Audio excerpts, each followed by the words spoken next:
திரு அருணன் அவர்கள் சொன்னது அவர் தன்னை ஒரு பெரியார் சீடராகத்தான் தன்னை முன்னிலைப்படுத்திக் கொள்கிறார். திராவிட கொள்கை அண்ணாயிசம் அப்படின்லாம் சொல்றவர்.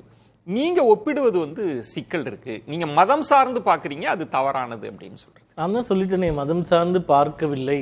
அவரு உண்மையான மதச்சார்பின்மையை கடைபிடிக்கக்கூடியவராக இருந்தார். எங்க கொள்கையும் அதான் சொல்லிட்டேன். நீங்க மீண்டும் மீண்டும் மற்றவர்கள் எங்களை மதத்தின் முன்னிலையில நிறுத்த முயல்வதற்கான ஒரே காரணம் பிஜேபி காரங்கன்னா இந்துத்துவக்காரங்க, முஸ்லீமுக்கு எதிரானவர்கள், கிறிஸ்துவருக்கு எதிரான அப்படின்ற ஒரு கருத்துருவாக்கத்தை உருவாக்க தான். அதிமுகவுக்கு அந்த இது இருக்குல்ல, இப்போ சந்தேகம் விமர்சனம் இருக்கே. இல்ல அதான் நான் மீண்டும் கேள்வி கேட்டேனே. அப்படி உங்களுக்கு சந்தேகம் திரு மோடி மேல இருந்ததுன்னா நீங்க ஏன் 5 ஆண்டு காலம் உருவாடிட்டு இருந்தீங்க அப்படின்ற கேள்வி.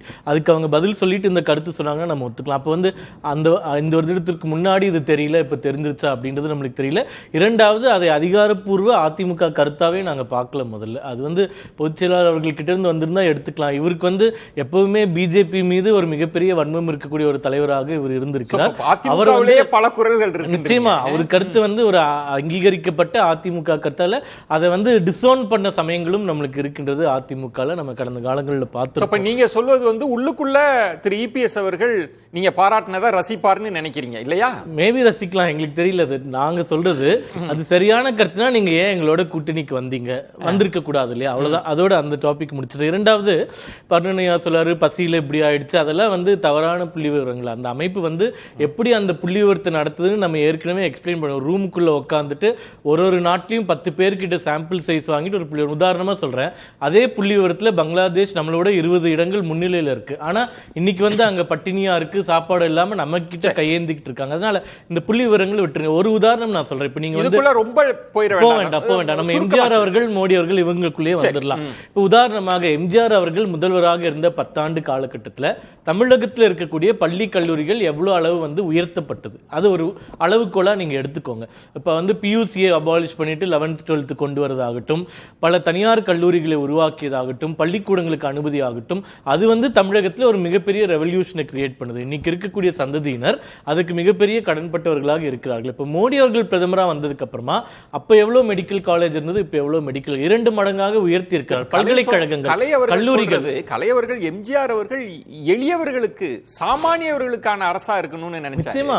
ஆனா மோடி அவர்கள் கார்ப்பரேட்டுகளுக்கான. தமிழகத்துக்கு மோடி அவர்களுடைய அரசாங்கத்தில் அதிமுக இதே எடப்பாடி அவர்கள் முதல்வராக இருக்கும்போது கொடுக்கப்பட்ட 11 மருத்துவக் கல்லூரிகளும் அரசு மருத்துவக் கல்லூரிகள் தான். அதுல ஏழை மாணவர்கள் தான் படிக்கிறார்கள். அது கடந்த காலங்களில் எந்த காலத்துல உங்களுக்கு இவ்வளவு மருத்துவக் கல்லூரிகள் தமிழகத்தில் கொடுத்திருக்காங்க. இந்த மாதிரி பல வளர்ச்சி திட்டங்களில் எம்ஜிஆர் அவர்களுடைய போக்கு, மோடி அவர்களுடைய போக்கும் ஒத்து போகிறது கேட்கிறது. நீங்க இப்ப கூட்டணியில எல்லாம் இருந்தீங்கன்ற ஒரு பார்வை. நிறைய இப்போ ரயில் நிலையத்திற்கு அவருடைய பெயர் வைத்ததா இருக்கலாம், நாணய வெளியீடு, இதெல்லாம் செஞ்சோம், பட்டியலிடுறோம், நாங்க ஹானர் பண்றோம் அப்படின்ற இடம் இருக்குல்ல, சூர்யா சொல்றது, அதை நீங்க எப்படி நிராகரிக்க முடியும்? கூட்டணிக்கு போனதுக்கு பல காரணங்கள் அன்னைக்கு இருந்துச்சு.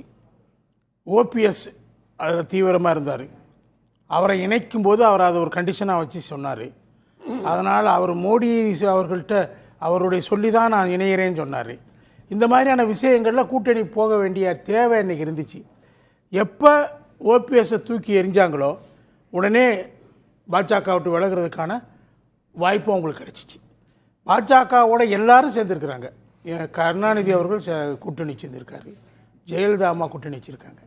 ஆனால் ஒரு கட்டத்தில் உறுதியாக நாங்கள் இனிமேல் கூட்டணியில் இருக்க மாட்டோம்னு சொல்லி ஒரு நிலைப்பாட்டை அதிமுக எடுத்து ஒரு தேர்தலில் தனித்தே நிற்கிறாங்க. இல்லை, கூட்டணி உறவை விடுங்க. இப்போ சூர்யா கேட்குறதோ இல்லை நித்யானந்தன் அவங்க கேட்குறதோ, நீ பாஜகனால மதம் தான் உங்க கண்ணுக்கு முன்னாடி வருமா அப்படின்றது தானே. மதத்தை வச்சுதான் நீங்க திரும்ப திரும்ப உன்னை கட்டமைக்கிறீங்க அப்படிங்க. எம்ஜிஆர் கோவிலுக்கு போனார், அதனால அவரை நாங்கள் இந்து மதவாதியா ஏற்றுக்கிறோம்னு சொல்றது எப்படி கரெக்டாக இருக்க முடியும்? அண்ணா என்ன சொன்னார்?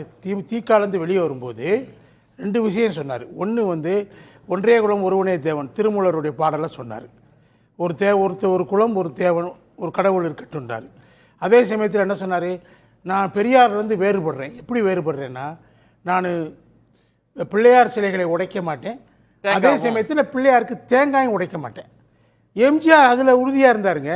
அவர் என்ன சொன்னார்? தாய் மூகாம்பியையே என்னுடைய தாயாக பார்க்கிறேன் அப்படின்னு சொன்னார். அது மட்டும் இல்லை, ஒரு கடவுளாக சொல்லலை, தாயாக பார்க்கிறேன்னு சொன்னார். அது மட்டும் இல்லை, அவர் என்ன சொன்னார்? இந்த கடவுள் நம்பிக்கை என்பது தனிப்பட்ட ஒருத்தர் விருப்பு வெறுப்பு, அதை அரசியலாக்கக்கூடாது, அரசினுடைய கருத்தை அதை எடுத்துக்கொள்ள முடியாது அவர் கோவிலுக்கு போயிட்டு இருந்த அந்த நேரத்திலேயே சினிமாவில் எந்த படத்துலையும் ஒரு கடவுள் வேஷத்தில் வர்றதுக்கு அவர் மறுத்துட்டார். அதில் உறுதியாக இருந்தார். அதை பொதுமைப்படுத்தக்கூடாது என்பதில் உறுதியாக இருந்தார். ஒன்று சொல்கிறேன், கிரீமி லேயர் அவர் எதுக்காக கொண்டு வந்தார்? நம்பூதிரி பாட்டு தான் அதை முத சொன்னவர். அதுக்கடுத்து எம்ஜிஆர் அதை கையில் எடுத்து ஏன் கொண்டு வந்தார்னா, இந்த பிற்படுத்தப்பட்டவர்களில் மேல்குடியினர் மட்டுமே எல்லா சலுகைகளையும் அனுபவிச்சுட்டு இருக்காங்க, ரிசர்வேஷனுடைய பலன்களை எல்லாம், அது கீழே இறங்க மாட்டேங்கிறதுக்காக தான் கொண்டு வந்தார். அதை அன்னைக்கு பெரிய அளவுக்கு கிரிட்டிசைஸ் பண்ண திகாவும் திமுகவும் பிறகு மண்டல் கமிஷன் ரெக்கமெண்டேஷன்ல ஓபிசிக்கு இடம் கொடுத்தப்ப 27% கொடுத்தப்ப என்ன பண்ணாங்க, கிரீமி லேயரை ஏத்துக்கிட்டாங்க. இன்னைக்கு அதுல கிரீமி லேயர் இருக்குது. அது எம்ஜிஆருடைய கொள்கையை அவங்க ஏத்துக்கிட்டாங்க.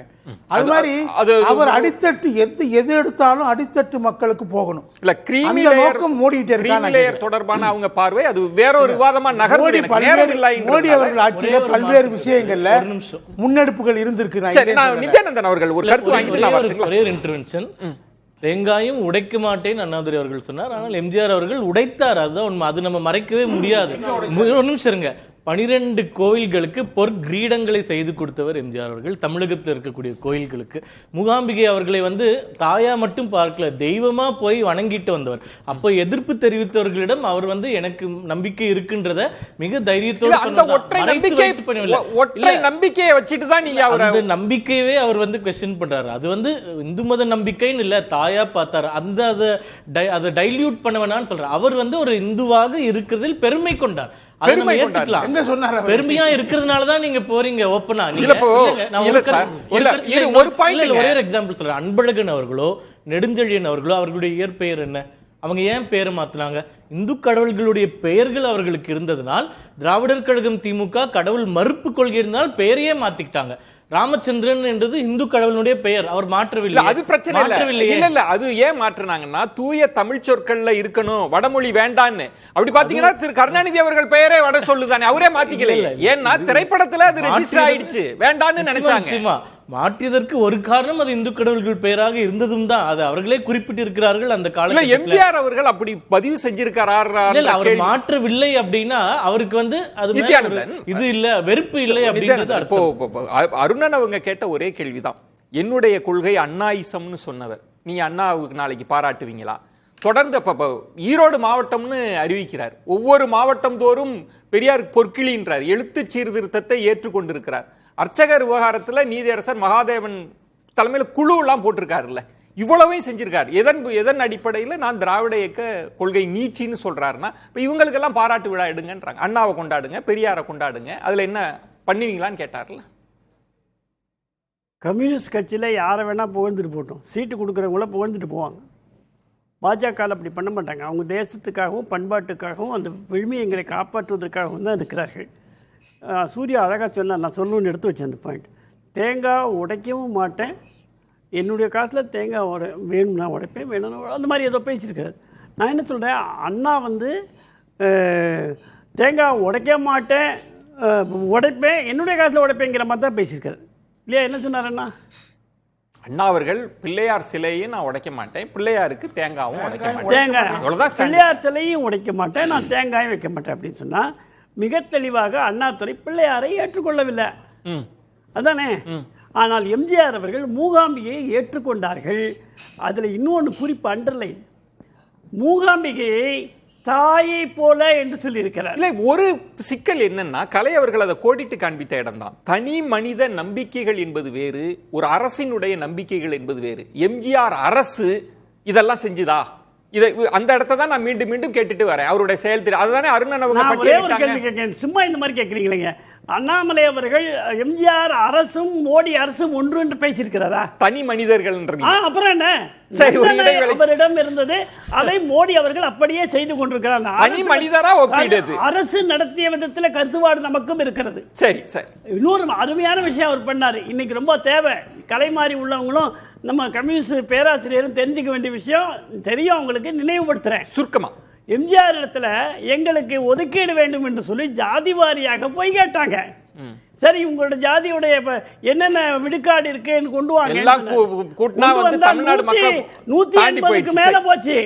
நான் 100 தான் இருக்கு, 180 அனுப்பிச்சு விட்டார்.